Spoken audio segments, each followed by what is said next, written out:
사람들의 건강을 지켜주는 안전기사를 따야 하는 이유자 목적이 뭐였습니까? 건강이었습니다.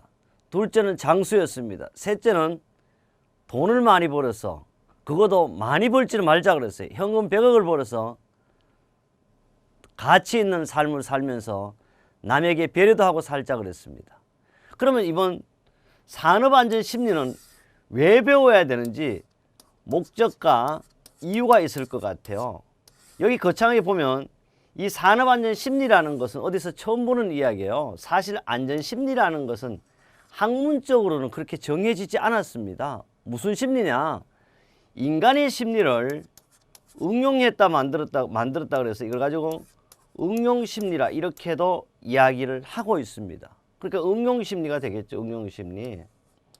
근데 이 응용심리는 뭐냐 그러면 여러분도 아시겠지만 대학에서요, 심리학과라든지 철학과라든지 이런 학과들은요 실제 수요와 공급이 일치하지 않습니다.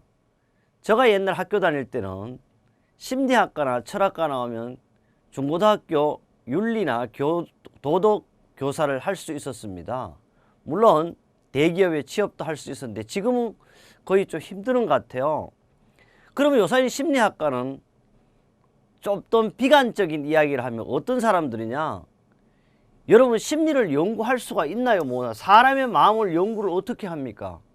못하다 보니까 얘기로 쥐라든지 토끼라든지 좀 더 심하면 돼지 같은 실험을 하지 않습니까? 그래서 이 심리가 맞는지 안 맞는지 모르지만 지금 정신학적으로 우리가 문제가 되다 보니까 정신과 의사가 각광받는 시대가 되어 있습니다. 그러나 순수 심리는요 그렇지도 않으니까 어떻게 하냐 그러면 여러분 길거리 가다 보면 뭐가 돼요? 심리학과를 나오면 도사가 됩니다. 도사 중에도 무슨 도사요? 학사도사가 되는 거예요. 뭐죠? 대학을 나온 도사입니다. 그뿐 아닙니다. 여러분 길거리에 내가 오늘 또 봤는데요, 처녀 학사도사예요. 나는 계룡산에는 안 갔지만 결혼도 안 한 처녀가 학사도사입니다.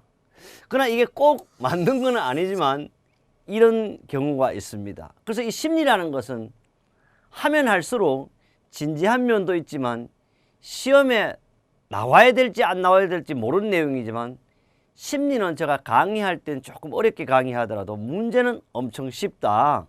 또 들으면 이해되게 할 것이고요. 시험에 나오는 이야기만 주로 하고 오늘 심리가 개념이 이렇다는 거 알고요. 산업안전심리는 몇 개의 장으로 구성했냐 그러면 2개의 장으로 제가 구성을 했습니다. 첫 대장은 심리의 개요를 했고 두 번째 장은 인간의 특성과 안전에 대한 이야기를 할 겁니다. 그럼 첫 번째 장을 한번 시작해 보겠습니다. 항상 우리 교재는 시작하는 내용이 있습니다.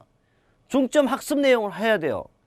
저자가 어떤 내용을 썼으며 산업인력공사 출제기준은 어떤지 바로 이것이 중점 학습 내용입니다. 본장은 안전공학도로 속은 안전기사의 기본적인 인간의 심리라니까 사람의 심리를 파악하기 위한 내용을 주로 구성하였으며 딱딱함보다는 때로는 흥미있는 내용을 다루었으면 시험의 출제가 예상되는 그 중심점 내용은 4가지로 구성되어 첫째가 산업심리 개념 및 요소입니다. 두 번째 사람은 어떻게 활동하는지 인간 활동과 관계에 대한 내용을 했고요. 세 번째는 직업 적성과 인사관리입니다. 네 번째는 인간의 행동 성향이 행동 과학에 대해서 이야기를 하고자 합니다. 그래서 산업안전심리를 하나의 그림으로 만들어 보았습니다. 관찰 실험을 한다든지 그렇게 이건 사실 인간의 실험보다는 동물점 실험에 가까웠죠. 그러다가 산업심리를 가지고 조사 분석을 하다 보니까 이게 이제 중앙에 산업심리가 오게 됩니다. 심리는 과학적으로 법칙을 도출해야 되겠죠. 그 다음에 안전관리에 대한 적용과 실천을 해야 됩니다. 그렇게 한 것이 산업심리를 연구하니까 첫째는 인간을 적재적소에 배치한다. 내가 하고 싶은 일을 하게 하는 것이 바로 산업안전심리입니다. 여러분도 그래서 제가 처음부터 강조한 것이 취미와 뭐였어요? 취미, 특기, 직업이 일치되는 삶을 사는 것이 성공적인 삶이라고 얘기했습니다. 그러나 우리 안전이잖아요. 인간을 적재적소에 배치함으로써 정말 재해라든지 사고가 예방될 수 있습니다.